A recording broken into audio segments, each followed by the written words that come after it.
আমি আব্দুর রাজ্জাক বিন ইউসুফ ধর্মীয় লোকের কারণে, নেতা মাওলানার কারণে চাঁপাইনবাবগঞ্জে বক্তব্য দিতে আসতে পাবো না। বেটা, মনে করো কি তুমি আমি তোমার গ্রামের ছেলে হতে পারি? তুমি কোন সাহসে বক্তব্য বন্ধ করো? এই চাঁপাইনবাবগঞ্জের মাটিতে যে কোনো বিষয়ে আমি তোমার ঘুঘুরা তুলে দিতে প্রস্তুত আছি। কোন সাহস তুমি কাজ করো? তুমি বিশ্বাসঘাতক, তুমি মান সম্মান ধ্বংস করেছ। তুমি ইসলাম কিছু জানো না। তুমি ধর্মের নামে প্রতারণা দিয়ে এদেশের লাখো হাজার মহিলাকে এই গ্রাম থেকে ওই গ্রাম, এই জেলা থেকে ওই জেলা ধর্মের নামে নিয়ে যাচ্ছ আর মিথ্যা ধর্ম পড়াচ্ছ। জবাব তোমাকে দিতে হবে। আমি বলেছি জাতির সামনে, দেবীনগরের লোকের সামনে, চাঁপাইনবাবগঞ্জের লোকের সামনে, রাসূল সাল্লাল্লাহু আলাইহি ওয়াসাল্লামের স্ত্রী যদি গ্রামে গ্রামে দিন প্রচার করতে যেতেন তাহলে 13 জন স্ত্রী, 11 জন স্ত্রী একসাথে নগদ ছিলেন। একজনকে পাঠাতেন রংপুর, একজনকে পাঠাতেন চট্টগ্রাম, একজনকে পাঠাতেন সিলেট, একজনকে পাঠাতেন ময়মনসিংহ। একদিনই দেশ দখল। মহিলারা বলেছিল মুহাম্মদ সাল্লাল্লাহু আলাইহি সাল্লাম পুরুষেরা আপনার পাশে বসে দিন ধর্ম জেনে নিল, আমরা কি করব? উত্তরে আল্লাহর নবী বলেছিলেন, বুখারী মুসলিমের হাদিস, তোমরা বাড়ি একটা নির্ধারণ করো, সময় নির্ধারণ করো, আমি মুহাম্মদ সাল্লাল্লাহু আলাইহি সাল্লাম সেখানে গিয়ে দিন শিখাবো। তিনি বলেননি আমি সেখানে আয়েশাকে পাঠিয়ে দেব। মিথ্যা ধর্মের উপরে জাতিকে ধর্ম দেখাবেন না। জাতির যদি রাস্তাঘাট করে দিতে না পারি, জাতির যদি স্কুল কলেজ করে দিতে না পারি, জাতিকে চূড়ান্ত সঠিক ধর্ম দিতে পারবো ইনশাআল্লাহ। ধর্মের ব্যাপারে জাতিকে ফাঁকি দিয়ে পরকাল হারাতে আমি রাজি নই। আমি বলেছি চাঁপাইনবাবগঞ্জের দিনী ভাই বোন, আপনি আমার বোন, আপনি আমার ভাই, অন্তত ধর্মের ব্যাপারে আপনাকে আমি পরামর্শ দিতে চাই। আমি আপনার কাছে পরামর্শ নিতে চাই। আপনি এভাবে বলবেন মহিলা মানুষ হয়ে প্রোগ্রাম করতে গিয়ে, বুবু শাড়ি পরে নামাজ পড়লে বুবু ল্যাঙ্গট পরতে হয়, বুবু নইলে মাটি অভিশাপ করবে, ধর্ম পর বাপের সম্পত্তি। তুমি এ কথা বললে কেন? তোমার নেতাকে চ্যালেঞ্জ, তোমার জাতিকে চ্যালেঞ্জ, তোমার বাপকে চ্যালেঞ্জ, তোমার বংশকে চ্যালেঞ্জ। প্রমাণ করো দেখি।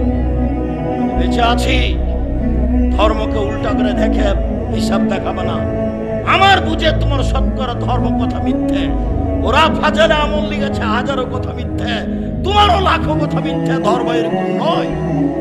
মানুষ মারা গেছে, সেই বাড়িতে তুমি লাশকে সামনে রেখে নামাজ পড়ো, লাশকে সামনে রেখে কোরআন পড়ো, আর তুমি হাত তুলে দোয়া করো। ধর্ম পাগল হয়ে গেছে। धर्म राजशाही चांपाइनबाबगंज हवाई लड्डू दोनों हाथ में लड्डू है, जो चाहे उसको खा ले, जो चाहे उसको छोड़ दे। होल हिसाब তোমাকে তোমার লোকজনকে তোমার সবকিছুকে এই মিথ্যা ধর্ম থেকে ফিরে আসতে হবে। একদিনের জন্য বেঁচে থাকলে সঠিক পথে বেঁচে থাকার চেষ্টা করি। আমাকে দেশ দখল করতে হবে এই জিম্মেদারি দেওয়া হয়নি। বহু নবী দুনিয়া থেকে চলে গেছেন, একটা মানুষে হেদায়েত হয়নি। বুখারী মুসলিমের একটা হাদিসে এসেছে, আল্লাহর নবী বলছেন, আমার সামনে একজন নবী পার হলেন, তার সাথে একজন লোক আছে, মানে ওই নবী সারা জীবন দাওয়াত দিয়ে মাত্র একজন লোক হেদায়েত হয়েছে। তিনি বললেন, আমার সামনে দিয়ে আর একজন নবী পার হলেন, দেখলাম তার সামনে তার সাথে দুইজন লোক আছে, মানে ওই নবী সারা জীবন দাওয়াত দিয়ে মাত্র দুইজন লোককে হেদায়েত করতে পেরেছেন। আল্লাহর নবী বলছেন, আমার সামনে দিয়ে একজন নবী পার হলেন, লাইসা মাহু আহাদুন, তার সাথে কেউ নেই। তার মানে ওই নবী সারা জীবন দাওয়াত দিয়েছেন, কেউ হেদায়েত হয়নি। তাহলে কি তিনি বিচারের মাঠে পরাজয় হবেন? জি না, সত্যই যথেষ্ট পরকালের জন্য, ন্যায় পরায়ণই যথেষ্ট পরকালের জন্য। আর একটা কথা, কোরআন মাজিদ আছে এখানে,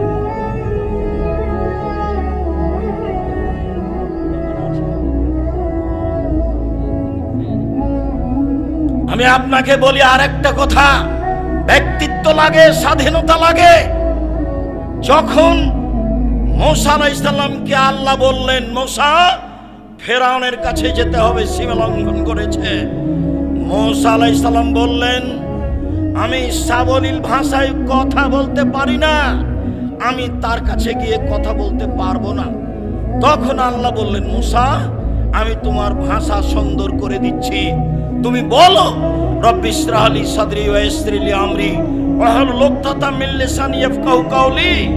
তখন মূসা আলাইহিস সালাম বললেন, আর একটা কথা, ফেরাউনের পক্ষ থেকে আমার উপর একটি হত্যার অভিযোগ আছে। এক থাপ্পড় দিয়ে আমি মানুষকে হত্যা করেছি, আমি তার কাছে গেলে সে আমাকে হত্যা করবে। তখন আল্লাহ বলছেন, মূসা আমি তোমার সাথে আছি, যাও, ফেরাউন কি বলবে সেটা শুনবো, ফেরাউন কি করবে সেটা আমি দেখব।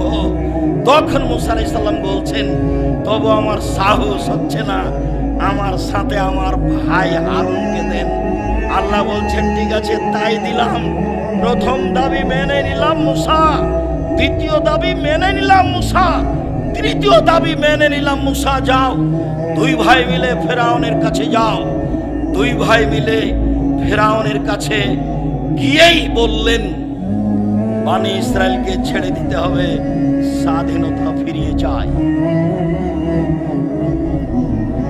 কোরআন মাজিদ হলে আপনাকে আমি বাস্তব দেখাতাম। বনি ইসরাইলকে ছেড়ে দিতে হবে, স্বাধীনতা ফিরিয়ে দিতে হবে, এই কথাই বললেন মূসা আলাইহিস সালাম। আগে স্বাধীনতা লাগবে, তারপরে কোনো কথা, আগে ব্যক্তিত্ব লাগবে, তারপরে কোনো কথা। তখন ফেরাউন বলল, কে তুমি? তোমাকে কি আমি আমার বাড়িতে শিশুকালে লালন পালন করিনি? তুমি কি বহু বছর আমার মাঝে থাকনি? তুমি যা করেছো তা করেছো, তুমি মানুষ হত্যা করেছো, তুমি বড় অকৃতজ্ঞ। তখন মূসা আলাইহিস সালাম বললেন, জি, আমি যা করেছি তা করেছি, আমি এক থাপ্পড়ে মানুষ হত্যা করেছি, তখন আমি ভুল পথে ছিলাম, তোমার ভয়ে আমি দেশ ছেড়েছি। আমার প্রতিপালক আমাকে নবী করেছেন, জ্ঞানে গুণে পূর্ণ করেছেন, তুমি আমার প্রতি অনুগ্রহ করেছ, শিশুকালে আমাকে লালন পালন করেছ, বহু বছর তুমি তোমার বাড়িতে আমাকে রেখেছ, তুমি আমার প্রতি অনুগ্রহ করে তুমি খোঁটা দিয়েছ, খোঁটা দিয়ে তুমি বনি ইসরাইলকে দাস দাসীতে পরিণত করেছ, তুমি বড় উদ্ধত স্বৈরাচার সীমা লঙ্ঘন করেছ। এই কথা মূসা আলাইহিস সালাম বললেন। আমি এই দুইটি নবীর দুইটি কথা বলে আব্দুল্লাহর বক্তব্যগুলি আপনাকে আবারও স্মরণ করতে বলছিলাম। স্বাধীনতা লাগে, ব্যক্তিত্ব লাগে, বিশ্বাসঘাতকতা ত্যাগ করতে হয়। 12 বছর নয়, বহুদিন পরে ইউসুফ আলাইহিস সালাম বলছেন, জুলাইখাকে জাতির সামনে ঘোষণা দিতে হবে, অন্যায় আমি জুলাইখা করেছি, ইউসুফ করেনি।